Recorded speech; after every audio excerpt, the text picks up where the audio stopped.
जय हिंद। ये वीडियो आप लोगों के लिए बहुत ज़्यादा इंपॉर्टेंट है। आज के इस वीडियो में आप लोगों को बताने वाले हैं कि इस बच्चे ने कैसे यहाँ पर कॉपी लिखी कि यहाँ पर इसके 70 में 68 नंबर आए। सारी चीज़ें बताऊंगा। देखिए, आपने पढ़ाई तो करी होगी, लेकिन ये भी आप लोगों के लिए बहुत ज़्यादा ज़रूरी होती है कि आपको बोर्ड एग्जाम में कॉपी कैसे लिखना, कौन सी मिस्टेक नहीं करना है और कौन से प्रश्न का उत्तर कितने में देना। ये सारी चीज़ें जो पता कर लिए तो बहुत ही अच्छे मार्क आएंगे। तो सारी चीज़ें बताऊंगा। उसके बाद में देखिए, हमारे पास ये मॉडल पेपर 2023-24 का है। इसी का सॉल्यूशंस बताने वाले हैं अच्छी तरीके से। तो वीडियो को पूरा देखना, तभी समझ में आएगा। सारी चीज़ें बताऊंगा, ए टू जेड की, जीवन परिचय, निबंध, उसके बाद में यहाँ पर रस, छंद, अलंकार, संदर्भ, प्रसंग, ये सारी चीज़ें बताऊंगा अच्छी तरीके से। वीडियो को पूरा देखना। और ये टॉपर की कॉपी ऐसे लिखोगे तो आपको भी पूरे नंबर मिलेंगे। और इस वीडियो से कम 10-15 नंबर आपके बिल्कुल पक्के हो जाएंगे हर विषय में। कॉपी लिखने का ढंग पता कर लिए तो बहुत ही अच्छे मार्क आते हैं। तो ये सारी चीज़ें बहुत ज़्यादा इंपॉर्टेंट होती हैं पढ़ाई के साथ साथ, तो ध्यान रखना। तो वीडियो को पूरा देखना। तो चलिए शुरू करते हैं। तो देखिए, सबसे पहले इसको देखते हैं। यहाँ पर देखिए, ये हिंदी का पेपर है 2023-24 का। सेम इसी प्रकार से आपके बोर्ड एग्जाम में पूछा जाएगा। सबसे पहले देखिए, यहाँ पर खंड आ पूछा जाता है और ये बहुविकल्पीय प्रश्न होते हैं जो आपको ओएमआर शीट में भरना होता है। तो देखिए, ये ओएमआर शीट है, इसको कैसे भरना है सारी चीज़ें बताऊंगा। ये 20 नंबर का पूछा जाता है और 20 क्वेश्चन होते हैं। पहला यहाँ पर हिंदी का प्रथम उपन्यास है, परीक्षा गुरु की गोदान की अलग अलग वैतरणी किनमें से कोई नहीं। तो राइट आंसर यहाँ पर का वाला हो जाएगा। तो इसमें देखिए, पहले का भरा है तो बहुत ही अच्छी तरीके से इसको 1 नंबर मिल गया। पहले में एक का यहाँ पर ए वाला भरा है। तो यहाँ पर और आपको देखो, ये ध्यान रखना है, जो ओएमआर शीट होती है बार बार नहीं मिलती है, इसलिए आपको अच्छी तरीके से सारी चीज़ें भर देना है। इसमें जो यहाँ पर ये सारी चीज़ें भर के आती हैं, केवल आपको यहाँ पर विषय डालना होता है, विषय का कोड डालना होता है और रोल नंबर डालना होता है। बाकी सारी चीज़ें यहाँ पर भर कर आती हैं, तो कुछ नहीं करना होता है। बाकी आपको ये जो 20 क्वेश्चन होते हैं ये आपको भरना होता है। तो आपको एक में एक का ही गोला करना, डबल नहीं करना, और काले या अथवा नीले बॉल पॉइंट पेन का यूज़ करना है, अदर और कोई पेन नहीं यूज़ करना है। ये आपको ध्यान रखना है। और एक में एक का ही गोला करना, जो डबल करोगे तो नंबर कट जाएंगे, उस गोले में आपको उस प्रश्न में नंबर नहीं मिलेंगे, ये ध्यान रखना है। तो पहले का ए वाला सही था या फिर का वाला सही था, तो राइट आंसर हो गया। उसके बाद में हिंदी की प्रथम कहानी क्या है, तो यहाँ पर हिंदी की प्रथम कहानी कौन सी है, तो इंदुमती है। सी वाला इसका हो जाएगा या फिर गा वाला हो जाएगा, तो दूसरे का सी वाला हो गया। इसी प्रकार से 2 नंबर ये मिल गए। वीडियो को पूरा देखना, सारी चीज़ें बताऊंगा, कॉपी में भी बताऊंगा कैसे आपको कौन सी गलती भी नहीं करना है। उसके बाद में तीसरा, उसी प्रकार से तीसरा है कि निम्नलिखित में से कौन सा शुक्लयुग की पत्रिका है। तो यहाँ पर देखिए, तीसरे का ए वाला हो जाएगा, हंस है। उसके बाद में यहाँ पर एकांकी सम्राट कहा जाता है, तो ए हो जाएगा। चौथे का राम कुमार वर्मा को कहा जाता है, चौथे का ए, तो राइट आंसर हो गया। उसके बाद में पांचवा, नागरिक परिचाड़ी सभा के संस्थापक कौन थे, तो श्याम सुंदर दास जी थे, तो यहाँ पर ये भी इसका हो गया। तो इसी प्रकार से 20 क्वेश्चन आप लोग हल कर लेना है। मैं आप लोगों को जल्दी जल्दी यहाँ पर बता देता हूँ। ऐसे 20 क्वेश्चन आपको इसमें ओएमआर शीट में भर लेना अच्छी तरीके से। एक में एक का ही गोला करना, डबल नहीं करना। बाकी यहाँ पर परीक्षार्थी के हस्ताक्षर होते हैं, ये आपको सिग्नेचर भी कर लेना है। ये सिग्नेचर जब रजिस्ट्रेशन होता है तब सिग्नेचर जिस प्रकार से किए होंगे हिंदी या इंग्लिश, उसी प्रकार से आपको इसमें भी करना है, ये आपको ध्यान रखना है। उसके बाद में आता है यहाँ पर पहला अक्षर दूसरा अक्षर। ये क्या होता है, ये मार्का सीरीज होती है। ये यहाँ पर देखिए, जब आपका पेपर मिलेगा तो उसमें यहाँ पर इस प्रकार से लिखा होता है। देखिए, इस प्रकार से ये आपके लिखा होगा कि 825 यफ सी। तो जो यफ होगा, पहला अक्षर यहाँ पर यफ बन जाएगा, उसके बाद में दूसरा अक्षर यहाँ पर सी होगा। तो यफ ढूंढकर आपको गोले को अच्छी तरीके से पूर्ण रूप से भर देना है, काला कर देना है। उसके बाद में जो सी होगा उसको भी अच्छी तरीके से आपको पूर्ण रूप से काला कर देना है। सी इसमें ढूंढना, ये सी है तो इसको भी आपको ये कर देना है। यही पहला अक्षर दूसरा अक्षर होता है, ये आपको ध्यान रखना है, ठीक है। ये सारी चीज़ें आपको अच्छी तरीके से आना चाहिए, तभी आप लोग अच्छे मार्क ला सकते हैं। तो ऐसे ही करना है। बाकी 20 क्वेश्चन आप लोग हल कर लेना, इसी प्रकार से हल करना है। जो मैं आप लोगों को बताऊंगा तो बहुत ज़्यादा टाइम लगेगा।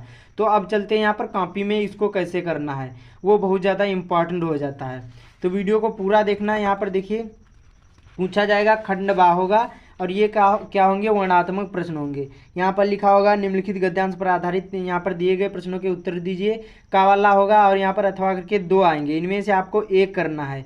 जो आपको मालूम हो पैराग्राफ होंगे, इनमें से आपको एक करना है। जैसे यहाँ पर ये क्या है, इस बच्चे ने कौन सा करा है, यहाँ पर देखिए खंड बा डाला है, ऐसे ही आपको डालना है। प्रश्नोत्तर नंबर पहले का था तो ऐसे कर देना, और कोई भी प्रश्न नहीं उतारना, ये ध्यान रखना है। और यहाँ पर पटरी से लाइन खींचना है, इधर लाइन खींचना है और इधर नहीं खींचना, ये आपको ध्यान रखना, केवल आपको इधर ही लाइन खींचना है। तो कोई भी प्रश्न नहीं उतारना, जैसे जैसे लिखा सेम ऐसे ही आपको करना है। उसके बाद में प्रश्नोत्तर नंबर पहले का था, तो यहाँ पर पहले का ये डाला है। उसके बाद में संकेत लिखा, संकेत में क्या लिखा जाता है, पहले के 2 शब्द मित्र का, उसके बाद में आखिरी के 2 शब्द ना होगा, तो ना होगा ये लिख दिया। तो इससे क्या होगा, एग्जामिनर को पहचानने में आसानी हो जाती है कि कौन से पैराग्राफ से बच्चे ने लिखा है, तो ये ध्यान रखना है। उसके बाद में पहला था कि यहाँ पर रेखांकित अंश की व्याख्या करिए, उपयुक्त गद्यांश का संदर्भ लिखिए, सॉरी यहाँ पर उपयुक्त गद्यांश का संदर्भ लिखिए, तो संदर्भ हेडिंग डाली। पहला यहाँ पर क्वेश्चन था तो रोमन अंकों में इसी प्रकार से कर दिया, और आपको भी ऐसे ही करना है, कोई भी मिस्टेक नहीं करना, ना ही कोई भी प्रश्न उतारना, ये आपको ध्यान रखना। वीडियो को पूरा देखना, A to Z बताऊँगा, जीवन परिचय, यहाँ पर जो यहाँ जीवन परिचय होते हैं, और जो यहाँ पर आपका निबंध होता है, और गद्यांश वाला ये सारी चीज़ें बताऊंगा, पद्यांश वाला सारी चीज़ें बताऊंगा। तो देखिए संदर्भ हेडिंग डाल दी काले पेन से। उसके बाद में प्रत्युष गद्यांश हमारी पाठ्य पुस्तक हिंदी के मित्रता नामक, जो भी पाठ हो पाठ का नाम डाल देना, नामक पाठ से संकलित है। इसके लेखक आचार्य रामचंद्र शुक्ल जी, 2 नंबर मिल गए। उसके बाद में यहाँ पर क्या है, रेखांकित अंश की व्याख्या। इसमें क्या होता है, ये दूसरा था, यहाँ पर क्या लिखा है, गद्यांश के रेखांकित अंश की व्याख्या कीजिए। अब जो ये रेखा खींची हुई है इसी की व्याख्या करना आपको, केवल ये जो लाइन खींची हुई है इसी 2 लाइन की, पूरे की व्याख्या नहीं करना, ये आपको ध्यान रखना है। तो देखिए यहाँ पर अच्छी तरीके से, यहाँ पर दूसरा था रोमन अंकों में, ऐसे कर देना है। बाकी रेखांकित अंश की व्याख्या काले पेन से, बाकी ये भी उतार कर भी रख दोगे तभी नंबर मिल जाएंगे, या फिर कुछ अपने इसमें शब्द ऐड कर देना है, तो इसी प्रकार से लिखना है। इसमें 4 नंबर इसको मिल गए। आखिरी यहाँ पर प्रश्न था कि यहाँ पर मित्र का कर्तव्य कैसा होना चाहिए, तो इसी में इसका होता है कि मित्र का कर्तव्य इस प्रकार बताया गया कि उच्च और महान कार्य में हर प्रकार सहायता देना, मन बढ़ाना और साहस दिलाना कि तुम पर निजी सामर्थ्य का बाहर यहाँ पर काम कर जाओ, तो उसी प्रकार से यही मित्र का कर्तव्य होता है। तो इस प्रकार से आपको कर देना है। यहाँ पर देखिए इस प्रकार से बच्चे ने किया, यहाँ पर मित्र का कर्तव्य इस प्रकार बताया कि उच्च और महान कार्य में हर प्रकार सहायता देना, 2 नंबर ये मिल गए। तो यहाँ पर 6 नंबर इसके पक्के हो गए। तीसरा रोमन अंकों में था, प्रश्न नहीं उतारना, ये ध्यान रखना। अब जैसे प्रश्न समाप्त हो जाए दूसरा करोगे तो क्या करना है, यहाँ पर पटरी से लाइन खींचना, ये ध्यान रखना है। तो यहाँ पर प्रश्नोत्तर नंबर दूसरा पूछा जाता है। ये क्या पूछा जाता है, यहाँ पर पद्यांश होता है, दिए गए पद्यांश पर आधारित प्रश्नों के उत्तर दीजिए। 2 होंगे अथवा के यहाँ पर, इनमें से आपको एक करना है। इसमें भी 3 क्वेश्चन पूछे जाते हैं, 6 नंबर के ये भी पूछे जाते हैं। तो इसमें क्या है, उपयुक्त पद्यांश का संदर्भ लिखना होता है, और उसके बाद में यहाँ पर दूसरा होता है कि कभी किसे मृत्यु का स्वागत, इसमें 2 प्रश्न होते हैं, ये आपको हल करने होते हैं, इसी में से मिल जाते हैं। तो यहाँ पर इसने कर दिए, यहाँ पर देखिए इसके 2 नंबर ये, 2 नंबर ये, 2 नंबर ये, 6 नंबर इसके ये पक्के हो गए। संदर्भ अच्छी तरीके से लिख दिया। प्रस्तुत पद्यांश हमारी पाठ्य पुस्तक हिंदी के स्वदेश प्रेम नामक शीर्षक से लिया गया। इसके कवि श्री रामनरेश त्रिपाठी जी हैं। उसके बाद में कब भारत के वीरों की यहाँ पर मृत्यु का यहाँ पर स्वागत करने के लिए कह रहा है, तो यहाँ पर 2 नंबर ये मिल गए। कवि ने मृत्यु की तुलना एक नदी से की है जिसमें यहाँ पर नहाकर जीवन भर की थकान दूर करता है, तो इसी में मिल जाएंगे। उसके बाद में प्रश्नोत्तर नंबर 3 आता है। फिर से यहाँ पर पटरी से लाइन खींचना। इसमें क्या पूछा जाता है, देखिए इस प्रकार से पूछा गया था कि दिए गए संस्कृत गद्यांश में से किसी एक का संदर्भ सहित हिंदी में अनुवाद करना है। 5 नंबर का पूछा जाता है। एक ये पैराग्राफ था और एक ये पैराग्राफ था। यहाँ पर देखिए ये पैराग्राफ था, तो इनमें से एक का करना था, तो इसने यहाँ पर ये किया है। तो कैसे करना है, संकेत डालना। संकेत में मैंने बताया कि पहले के 2 शब्द और आखिरी के 2 शब्द, इससे क्या होता है एग्जामिनर को पहचानने में आसानी होती है। तो मानव जीवन से, और उसके बाद में आखिरी में क्या था, अस्माकम संस्कृति। उसके बाद में संदर्भ कैसे लिखा जाता है, इसका प्रस्तुत गद्यांश हमारी पाठ्य पुस्तक हिंदी के संस्कृत खंड के भारतीय संस्करण नामक पाठ से संकलित है। उसके बाद में आगे इसी प्रकार से लिख देना, बहुत सिंपल सा है। बाकी अनुवाद जो भी था अनुवाद कर देना। 2 नंबर वो, 3 नंबर ये, 5 नंबर इसके पक्के मिल गए। तो इसी प्रकार से आपको संस्कृत में भी आपको करना है, और इतना ही बड़ा ऐसे ही लिखना है। उसके बाद में आता है यहाँ पर, ये प्रश्न समाप्त हो जाए फिर से पटरी से लाइन खींचना है। चौथा प्रश्न पूछा गया था कि यहाँ पर इसमें क्या पूछा गया था, देखिए ये पूछा गया था कि दिए गए संस्कृत पद्यांश में से किसी एक का संदर्भ सहित हिंदी में अनुवाद करना है। यहाँ पर 2 श्लोक होंगे, इनमें से एक का श्लोक का आपको हिंदी में अनुवाद करना है, संदर्भ लिखना है। ये पूछे जाते हैं और ये भी 5 नंबर का होता है। तो यहाँ पर देखिए संकेत डाला, पहले करा, तो इससे क्या होगा, देखिए 2 अथवा करके पूछे जाते हैं। संकेत बहुत ज़्यादा इंपॉर्टेंट होता है, और जो वीडियो की क्वालिटी अच्छी नहीं दिख रही है तो 360 लगा लेना, ठीक है। तो यहाँ पर देखिए पहले के 2 शब्द और आखिरी के 2 शब्द, इससे क्या होता, जो एग्जामिनर होता है वो समझ जाता कि बच्चे ने इसी पैराग्राफ से लिखा है। तो सर्वे भवंत, आखिर में भागवत। संदर्भ प्रस्तुत श्लोक हमारी पाठ्य पुस्तक हिंदी के संस्कृत खंड के भारतीय संस्कृत नामक पाठ से संकलित है। 2 नंबर ये मिल गए। और यहाँ पर ये सभी सुखी हों, सभी रोग रहित हों, सभी का कल्याण हो, कोई भी दुख का भागी ना बने, 3 नंबर ये पक्के हो गए। तो 5 नंबर ये भी इसके मिल गए। तो इसी प्रकार से लिखोगे और ऐसी ही राइटिंग में लिखोगे तो आपको भी पूरे नंबर मिलेंगे, ये ध्यान रखना है। सेम इसी प्रकार से लिखना, कोई भी मिस्टेक नहीं करना है। अब आता है यहाँ पर 5वां क्वेश्चन। ये बहुत ज़्यादा इंपॉर्टेंट होता है, बहुत लोग इसको छोड़ देते हैं। इसमें क्या होता है, अपने पठित खंड काव्य के आधार पर निम्नलिखित प्रश्नों के में से किसी एक का उत्तर दीजिए और 3 नंबर का पूछा जाता है। और इसमें क्या होते हैं कि खंड काव्य पूछे जाते हैं और ये अपने अपने जिले वाइज होते हैं, ये ध्यान रखना है। तो देखिए पहला होता है ज्योति जवाहर खंड काव्य का संक्षेप में, या फिर मुक्तिदूत, या फिर अग्रपूजा, मेवाड़ मुकुट, जयसुभाष खंड काव्य, कर्मवीर, भरत, तुमुल, या फिर मातृभूमि या कर्ण। तो इतने पूछे जाते हैं। जो आपके ज़िले में हो वही आपको क्या करना, खंड काव्य करना है और वही याद करना है जो आपके पास टाइम बचा है। तो ये ध्यान रखना है, जो भी हो आपको ही अपने ज़िले वाइज याद करना है। सभी ये खंड काव्य नहीं याद करना, ये आपको ध्यान रखना है। अपने टीचर से पूछ लेना कि हमारे ज़िले में कौन सा खंड काव्य चलता है। तो देखिए इसमें जो यहाँ पर, जैसे मैं हरदोई से हूँ तो यहाँ पर ये अंगा वाला जयसुभाष खंड काव्य है, तो इसमें जयसुभाष खंड काव्य इसने किया है। तो आपको भी जो भी हो आपके ज़िले में वो वही करना है, दूसरा अदर और कोई नहीं करना है। तो देखिए इस प्रकार से किया है अंगा वाला करके। और इसमें देखिए 2 नंबर इसको मिले हैं, क्योंकि इसमें 2 पूछे गए थे, अच्छा लिखा लेकिन तभी 2 नंबर मिले हैं।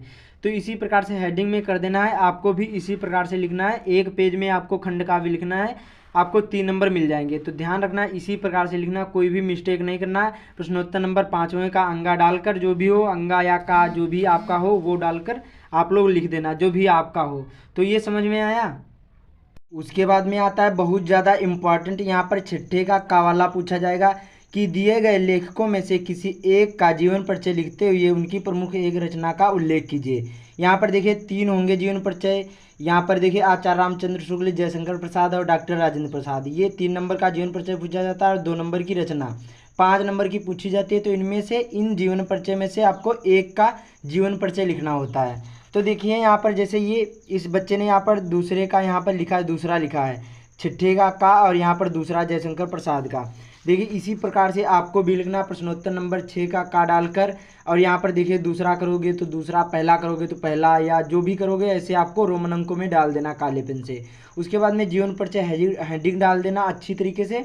उसके बाद में इसी प्रकार से लिखना है कि श्री जयशंकर प्रसाद जी का जन्म सन 1889 ईस्वी में काशी के एक प्रतिष्ठित या फिर प्रसिद्ध सुंगनी साहू परिवार में हुआ था। इसी प्रकार से लिखना है। और आपको देखिए ज़्यादा बड़ा नहीं लिखना है, केवल आपको इतना लिखना है कि उनके यहाँ पर कब जन्म हुआ, कहाँ हुआ, उसके बाद में माता पिता का नाम और शिक्षा और महत्वपूर्ण जीवन की 2-3 घटनाएं, और बाकी यहाँ पर जो इनका जो हो जाएगा ये क्या, मृत्यु कब हुई, जैसे 14 नवंबर 1937 ईस्वी को हो गई मृत्यु। और यहाँ पर रचनाएं में जैसे यहाँ पर कंकाल, तितली, लहर, झरना, कामायनी, आप लोग 2 या 3 कोई भी एक लिख सकते हैं, एक से ज़्यादा आप लोग लिख देना और आपके 5 नंबर बिल्कुल पक्के हो जाएंगे।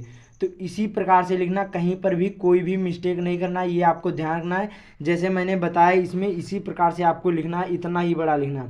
लगभग में आप लोग एक पेज या एक पेज में कुछ 1-2 लाइन या 3 लाइन छूट भी जाएंगी, तभी आपको पूरे नंबर मिलेंगे। तो सेम इसी प्रकार से लिखना, ये ध्यान रखना है। तो यहाँ पर 5 नंबर आपके पक्के हो जाएंगे। यहाँ पर प्रश्नोत्तर नंबर डालकर कोई भी प्रश्न नहीं उतारना, ये ध्यान रखना है। उसके बाद में यहाँ पर खा वाला पूछा जाता है कि दिए गए कवि में से किसी एक का जीवन परिचय देते हुए उनकी प्रमुख एक रचना का उल्लेख कीजिए। यहाँ पर कवि में तुलसीदास, राम नरेश त्रिपाठी, श्याम नारायण पांडे, कुछ भी हो सकता है, 3 इनमें से आपको एक करना होता है। तो इसमें कैसे करना, इसमें भी उसी प्रकार से सिंपली करना, बहुत ही अच्छी तरीके से। देखिए प्रश्नोत्तर नंबर 6 का खा वाला डाल देना। उसके बाद में 2 यहाँ पर रोमन अंकों में राम नरेश त्रिपाठी, उसके बाद में जीवन परिचय हेडिंग, और इसी प्रकार से लिख देना। बहुत सिंपल सा ये भी है। और इसमें भी आपको यहाँ पर रचनाएं कम से कम 2 या 3 लिख देना रचनाएं, जिससे इनकी कौन सी रचनाएं, पथिक, मिलन, देश प्रेम, आकाश की बातें, ये इनकी रचनाएं हैं। तो इसी प्रकार से इनकी रचनाओं आपको लिख देना। लगभग में 1 पेज में इसका भी जीवन परिचय आपको लिखना है। ध्यान रखना जीवन परिचय 1 पेज से ज़्यादा नहीं होना चाहिए, कम हो जाएगा कोई बात नहीं, लेकिन ज़्यादा बड़ा नहीं लिखना, इतना ही बड़ा आपको लिखना है। उसके बाद में अब बात करते हैं यहाँ पर बहुत ज़्यादा इंपॉर्टेंट, ये क्या पूछा जाता है, 7वां होता है कि अपनी पाठ्यपुस्तक में से कोई एक श्लोक लिखिए जो इस प्रश्न पत्र में ना आया हो। ये यहाँ पर 3 नंबर का पूछा जाता है यहाँ पर, और ये एक श्लोक होता है। आपको ध्यान रखना, एक श्लोक लिखना है और जो इस प्रश्न पत्र में ना आया हो, ये ध्यान रखना। कम से कम आप लोग श्लोक तैयार कर लेना यहाँ पर 4-5। 2 ये पूछे जाते हैं, ये आपको नहीं लिखना होता, इनसे अलग लिखना होता है जो आपको मालूम हो। तो यहाँ पर देखिए प्रश्नोत्तर नंबर 8वां ऐसे डाल देना है, इसी प्रकार से आपको डालना है, कहीं पर कोई भी मिस्टेक नहीं करना, ये ध्यान रखना है।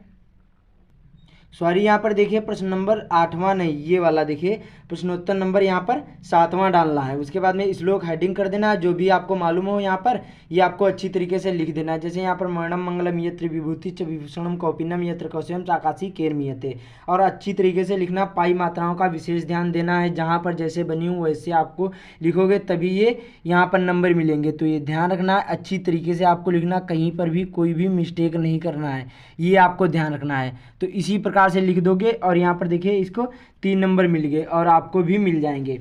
उसके बाद में यहाँ पर बात करते हैं अगला यहाँ पर देखिए ये भी बहुत ज़्यादा इंपॉर्टेंट क्या है, यहाँ पर 8वां कि निम्नलिखित में से किन्हीं 2 प्रश्नों के उत्तर दीजिए। और ये यहाँ पर देखिए 4 क्वेश्चन पूछे जाएंगे, इनमें से आपको 2 करने होते हैं, और ये क्या होते हैं यहाँ पर संस्कृत खंड से लिए गए होते हैं। और यहाँ पर ये देखिए इसी प्रकार से आपको कर देना है, आपको भी पूरे नंबर मिलेंगे। तो ये ध्यान रखना, इसी प्रकार से आपको कर देना है, और इनमें 2-2 नंबर के ये पूछे जाते हैं। तो यहाँ देखिए ये देखिए इस प्रकार से आपको लिख देना है, ये प्रश्न नहीं उतारना है, जो भी आपको मालूम हो यहाँ पर जैसे प्रश्नोत्तर नंबर 8 ऐसे डाल देना। उसके बाद में पहला करा है यहाँ पर, तो प्रश्न नहीं उतारना है वाराणसी, और यहाँ पर नगरी विविध धर्माणाम संगम स्थली अस्ति, इस प्रकार से 2 नंबर ये मिल जाएंगे। जो भी मालूम हो 4 में से जो भी आपको 2 आपको लिखना है, प्रश्न नहीं उतारना, ये ध्यान रखना। उसके बाद में फिर से यहाँ पर लाइन खींच देना है जिससे आपका प्रश्न समाप्त हो जाए। और यहाँ पर देखिए अब 9वां पूछा जाता है, ये बहुत ज़्यादा इंपॉर्टेंट होता है और ये 9 नंबर का पूछा जाता है। ये क्या होता है, निम्नलिखित में से किसी एक विषय पर खंड का भी लिखना होता है, 9 नंबर का होता है। 4 या 5 यहाँ पर निबंध होंगे, इनमें से आपको एक पर निबंध लिखना होता है। तो यहाँ पर देखिए यहाँ पर ये तीसरा किया है विज्ञान वरदान या अभिशाप। तो पहले क्या करना है, इस प्रकार से आप लोग यहाँ पर रूपरेखा डाल सकते हैं या फिर नहीं डाल सकते, सब भी चलेगा। उसके बाद में प्रस्तावना हेडिंग डाल देना अच्छी तरीके से, और यहाँ पर इसी प्रकार से आपको 4-5 या 3 हेडिंग ऐसे लिख देना है। कम से कम 1.5 पेज में आपको ये निबंध लिखना है, ध्यान रखना है। इसी प्रकार से लिखना, कोई भी मिस्टेक नहीं करना, ये आपको ध्यान रखना है। जैसे जैसे इसने लिखा है इसी प्रकार से आप लोग लिखोगे, पूरे नंबर मिलेंगे। 1 नंबर इसमें कट कर दिया गया है, कुछ मतलब मिस्टेक कर दी गई होगी, तो यहाँ पर 1 नंबर कट कर दिया गया है। तो इसी प्रकार से पूरी कॉपी लिखना है जैसे यहाँ पर लिखी गई है, तो पूरे नंबर आपको भी मिलेंगे। तो उम्मीद करता हूँ आप लोगों को सारी चीज़ें समझ में आ गई होंगी। तो इस वीडियो को ज़्यादा से ज़्यादा शेयर कर देना, और आपको भी बोर्ड एग्जाम में इसी प्रकार से कॉपी लिखना है, तभी पूरे नंबर मिलेंगे। तो इस वीडियो को ज़्यादा से ज़्यादा शेयर कर देना। बाकी चैनल पर पहली बार आए, चैनल को सब्सक्राइब भी कर लेना। तो मिलते हैं अगले वीडियो में।